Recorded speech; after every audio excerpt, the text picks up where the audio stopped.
পানি পান করলাম না, সহবাস করলাম না, তাহলে রোজা হয়ে গেল। এটা সাধারণ মানুষের রোজা।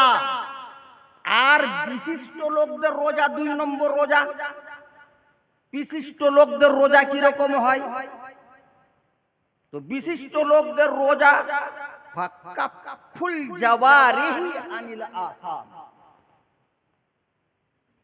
মানুষ, যে মানুষ নিজের সমস্ত অঙ্গ প্রত্যঙ্গকে সমস্ত রকম গুনাহ থেকে বাঁচিয়ে রাখে, আর ওই 3টি জিনিস থেকেও বাঁচিয়ে রাখে, তাহলে সে রোজা হলো বিশিষ্ট লোকদের রোজা। জোরে বলুন সুবহানাল্লাহ।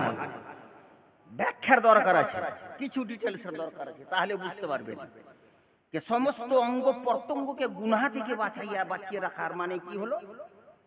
এর খাওয়া থেকে তো বেঁচে থাকতে হবে, পানি থেকে বেঁচে থাকতে হবে, সহবাস থেকে বেঁচে থাকতে হবে, কিন্তু গুনাহ থেকে বেঁচে থাকতে হবে। তো গুনাহ থেকে বেঁচে থাকতে হবে, সমস্ত অঙ্গ প্রত্যঙ্গকে গুনাহ থেকে বাঁচিয়ে রাখতে হবে। কিরকম গুনাহ? অঙ্গ প্রত্যঙ্গ মানে কি? চোখ, মুখ, হাত, পা, এগুলো তো বলে অঙ্গ প্রত্যঙ্গ। বুঝে গেছেন কিনা? বুঝার চেষ্টা করুন। আরে আমি একটা শিক্ষক মানুষ, আরে এটা আমার প্রিয় মুর্শিদের কারাম এবং মেহেরবানি। হ্যাঁ, যে আমি যেখানে ওয়াজ করি আমি শিক্ষা দেওয়ার মতোই করি, যেন কিছুটা শিখে মানুষ, ঠিক কিনা? আমি তো গলা বাজাতে পারি না যে আপনার কান ফ্রেশ হবে। তো দুটো কথা শুনেন, ইমান তাজা হয়ে যাবে।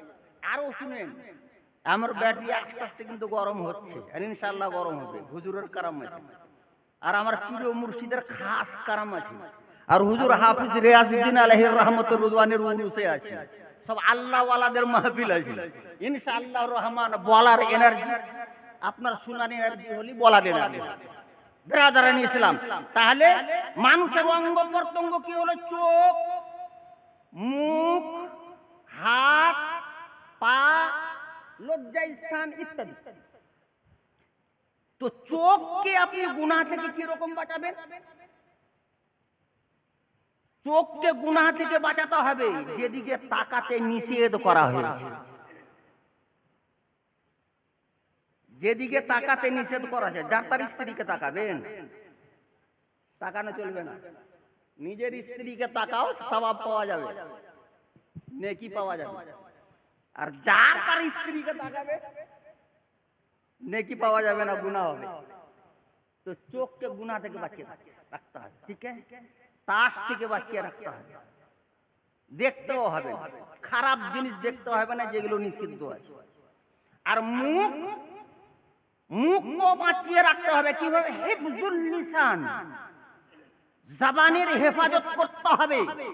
আনিল গীবাতি ওয়ান নামিমাতি ওয়াল কিযবি ওয়াল ইয়ামিনিল গামুতি। নিজের মুখকেও বাঁচিয়ে রাখতে হবে পরনিন্দা থেকে,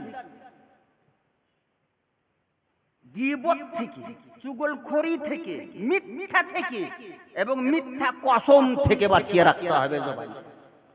জবানকে বাঁচিয়ে রাখতে হবে, ঠিক আছে কিনা? তাহলে খাস মানুষের রোজার ব্যাখ্যা দেখুন। খাস মানুষের রোজা কি? তাহলে মুখ দিয়ে কাউকে দুঃখ দিতে হবে না, মুখ দিয়ে কাউকে গালিগালাজ করতে হবে না, মুখ দিয়ে গীবত করতে হবে না, পরনিন্দা করতে হবে না, চুগলখড়ি করতে হবে না, মিথ্যা মিথ্যা কসম খেতে হবে না। তাহলে আপনার জবানের হেফাজত হয়ে যাবে। এই মুখকে এইগুলো জিনিস থেকে বাঁচিয়ে রাখতে হবে। হাতকে বাঁচিয়ে রাখতে হবে, হাত দিয়ে যেন কেউ কষ্ট না পায়, দুঃখ না পায়, কষ্ট না পায়। আল মুসলিমু মান সালিমাল মুসলিমুনা মিন লিসানিহি ওয়া ইয়াদিহি। এর বাস্তব এবং কামিল মুসলমান ওই ব্যক্তি, যে ব্যক্তি দ্বারা অন্য মুসলমান কষ্ট না পায়, সে হলো কামিল মুমিন, কামিল মুসলমান, কামিল ওয়াফাদার। ব্রাদারান ইসলাম, মুখ দিয়েও যেন এই রমজান মাসে কাউকে কষ্ট আপনি না দেন, চেষ্টা এটাই করবেন। মিথ্যা কসম খাবেন না, ঝুট গীবত করবেন না।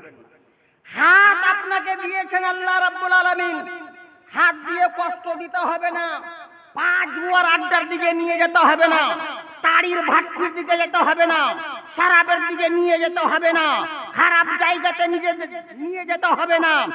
আল্লাহ এর জন্য দিয়েছেন মসজিদে নিয়ে যান। পা আল্লাহ এর জন্য দিয়েছেন, আল্লাহওয়ালাদের মাহফিলে নিয়ে যান। পা আল্লাহ এর জন্য দিয়েছেন, ঈদগাহে নিয়ে যান। পা আল্লাহ এর জন্য দিয়েছেন, রাসূলুল্লাহর ঘর মাদ্রাসার দিকে নিয়ে যান। পা আল্লাহ এর জন্য দিয়েছেন, মাতা পিতার